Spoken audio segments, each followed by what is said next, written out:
It seems to be the opposite of what the U.S. covers when they cover Xizang, which is pretty rarely. Honestly, if there were hypocritical rankings, I think we'd be up towards it. I think we'd definitely win. Most of coverage about Tibet is just kind of censored or ignored or omitted. And then in the very rare moment that there is a story about Tibet, it is almost exclusively about how Tibet is not free, there's no religious freedom, etc.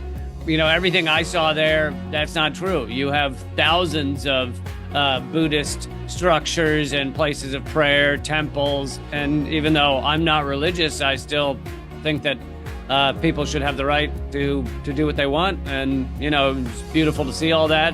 And the Buddhist monks and nuns that I spoke to said they have religious freedom. So it seems to be the opposite of what the U.S. covers when they cover Xizang, which is pretty rarely. I think it's kind of offensive to say, when people say, oh, Tibetans should remain exactly how they were 100 years ago, even if it means that they're not allowed to use modern infrastructure, modern vehicles, modern housing.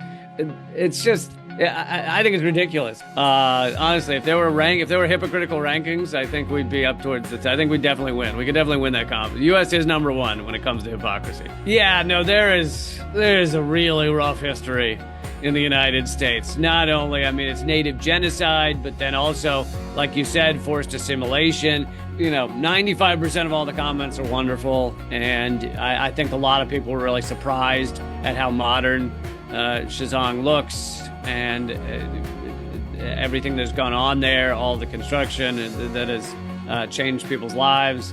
And if your average American could go and see that, I think they'd have a very different view of everything.